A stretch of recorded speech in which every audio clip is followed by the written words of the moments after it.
My husband of 9 years told me I was too ordinary on a Thursday evening in April. He did not say it cruelly. That is the part that stayed with me longest, not the words themselves, but the tone they arrived in. The tone of someone stating a fact they have been sitting with for a long time and have finally decided to say out loud. Matter of fact, almost gentle. The way you tell someone something you believe they already know on some level and are simply confirming.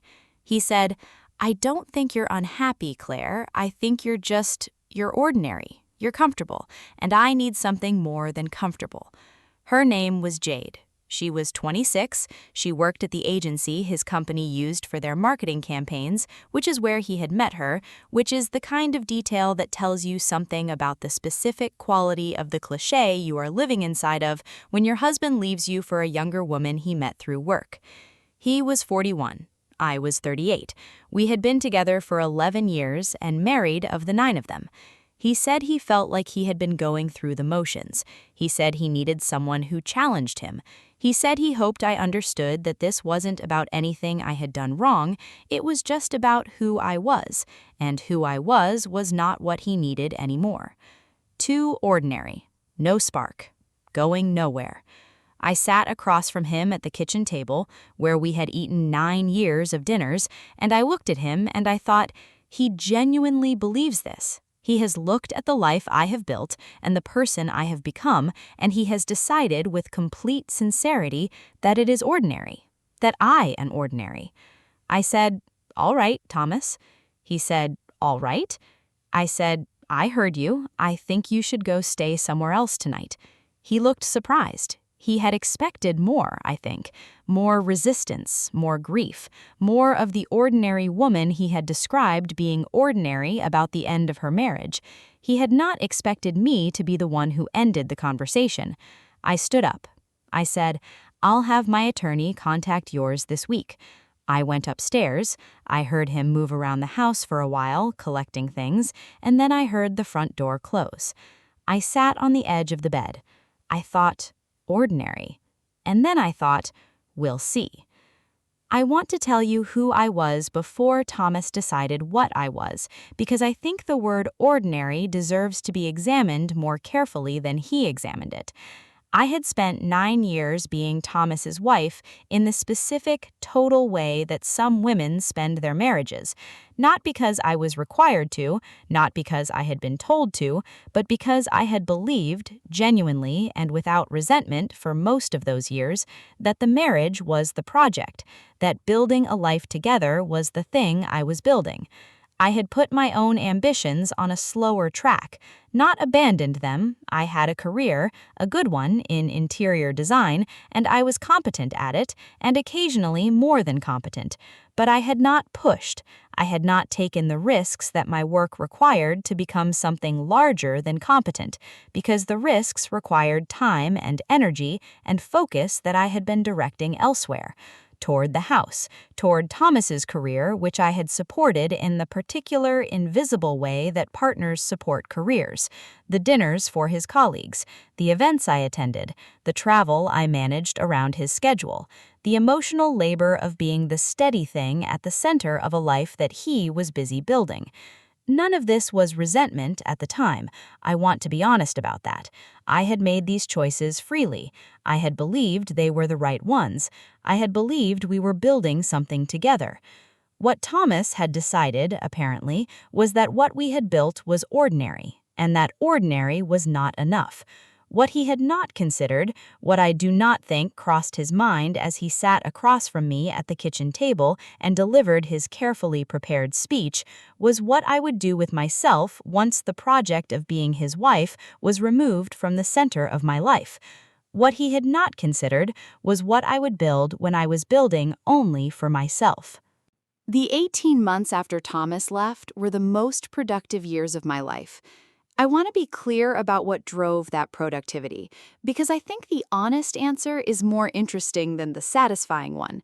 The satisfying answer is that his leaving freed me, that without the weight of the marriage, I was able to become who I had always been meant to be.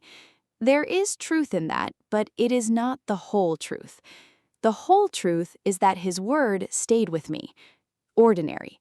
Not as a wound, or not only as a wound, as a question, as a challenge that I found, once the initial pain had settled into something more workable, genuinely interesting. I wanted to know whether he was right. I wanted to find out, with the specific clarity that comes from having nothing else to organize your life around, what I was actually capable of. I took the risks I had been deferring. I submitted a proposal for a project I had been thinking about for 2 years but had not pursued: the redesign of a boutique hotel that was opening in the city, a significant commission, the kind of project that could change what work came to you afterward. I got the commission. I delivered something that the hotel's owner described at the opening as transformative. That word traveled. Commissions followed commissions. Within a year, I had more work than I had capacity for and had hired 2 people to help manage it. Within 18 months, I had been featured in 2 design publications and had been shortlisted for an industry award that I had not previously been in the conversation for. I also, and this matters, though it is a smaller part of the story, learned how to be in my own life in a way I had not been for 9 years. I traveled. I spent weekends doing things I wanted to do without consulting anyone else's schedule. I had dinner with people who interested me. I wore the emerald green dress I had bought 2 years earlier and never worn because Thomas had said it was a lot. The dress was not a lot. The dress was exactly right. I was wearing it on the evening I walked into the Meridian Gala. The Meridian Gala was an annual event in our industry: design, architecture, the overlap between them. I had attended twice before, with Thomas in the background way that I had attended most things in those years. I attended this time as a shortlisted nominee for the award I mentioned, which meant I was not in the background. I arrived with my colleague Sarah, who had been with me through the 18 months and who had a talent for occasions that I was still developing. We were early enough to get drinks and late enough not to be the first people there, which Sarah said was the correct calibration. I was at the bar when I saw Thomas. He was across the room with Jade, who was exactly as I had imagined her: young, attractive, with the specific energy of someone who is aware of being seen and has organized themselves accordingly. They were with a group I recognized as colleagues of his from the agency. He had not seen me yet. I watched him for a moment, not with anger. I want to be honest about what I felt, which was something more complicated and more interesting than anger. Something that was partly the recognition of distance, how far the last 18 months had taken me from the version of myself that had sat across from him at the kitchen table and said, "All right," and partly something that was very close to gratitude, not for what he had done, for what I had done with it. Then he turned and he saw me. I watched his face go through something in the space of about 3 seconds. I saw him register a woman in an emerald green dress who looked familiar but whom he was placing with difficulty, because the way you hold yourself when you are living a life entirely your own is different from the way you hold yourself when you are living a life organized around someone else's idea of who you are. And then I saw him place me. I smiled at him, not with triumph. I want to be careful here because triumph was not what I felt, with the specific, quiet warmth of someone who has nothing to prove and knows it. He crossed the room. He said, "Claire, you look—" He stopped, started again. He said, "You look incredible." I said, "Thank you, Thomas." He said, "I've been hearing your name everywhere lately. The hotel project. Everyone's talking about it." I said, "It was a good project." He said, "I didn't know you had that in you." I looked at him for a moment. I said, "I know." Then Sarah appeared at my elbow with news that they were seating nominees, and I excused myself and I did not look back. Later that evening, I won the award. I stood at the podium and I said a few words that I had prepared, and I thanked the people who deserved to be thanked. From the stage, I could see the room, the tables, the people, the specific geography of an evening that had arranged itself, without any planning on my part, into something I could not have written more satisfyingly if I had tried. Thomas was at a table near the back. I did not look at him when I collected the award. I did not look at him when I walked off the stage. I did not need to. He sent me a message the following morning. "Congratulations on the award. You were always more talented than you gave yourself credit for." I read it once. Then I put my phone down and I made coffee and I stood at the window of my apartment. My apartment, entirely mine, full of things I had chosen and colors I had wanted, and the specific, uncomplicated pleasure of a space that reflected who I actually was, and I thought about what he had written. You were always more talented than you gave yourself credit for. Not, I was wrong about you. Not, I underestimated you. Not, I said something that was not true and I understand now that it was not true. You were always more talented than you gave yourself credit for, which positioned the failure of his perception as my failure of self-perception, which maintained, even in the congratulations, the framework in which his assessment of me was the relevant one, and the question was only whether I had been aware enough to meet it. I thought about replying. I thought about what I might say. Then I thought about the hotel project, about the 2 people I had hired, the award on my desk and the commissions coming in, and the emerald green dress and the 18 months of building something entirely for myself with no one's idea of ordinary anywhere near it. I did not reply. There was nothing to say that the last 18 months had not already said better. People ask me, the people who know this story, whether I had planned the gala, whether I had known he would be there, whether the emerald green dress was chosen for him. The answer is no to all 3. I had not known he would be there.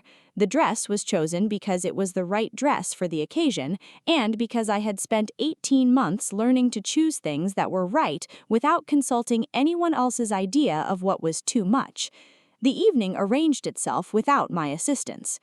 What I had planned, what I had been planning, without naming it as a plan, since the Thursday evening in April when he sat across from me and said ordinary, was myself. I had been planning myself, choosing day after day, in the specific and unglamorous way that real change happens, to be the person I was capable of being, rather than the person the marriage had contained. The gala was not the revenge. The gala was just the moment when the work became visible to the person who had decided it was not there. The revenge, if that is even the right word, and I am not sure it is, was the 18 months, the commission, the 2 people I hired, the award, the mornings in my own apartment with my own coffee looking out my own window. The revenge was the life, and it was so much better than anything I could have planned. She doesn't stay silent. She doesn't stay broken. She rises. Sometimes rising is wearing the emerald green dress you bought 2 years ago and never wore because someone told you it was too much. You are not too much. You are not ordinary. And the moment you stop organizing your life around someone else's idea of what you are, that is the moment you find out who you actually are. Subscribe. New story every week, and every single one of them ends the same way. She rises. Leave a comment. Have you ever been told you were too ordinary? Tell me what you did with that. I read every single one.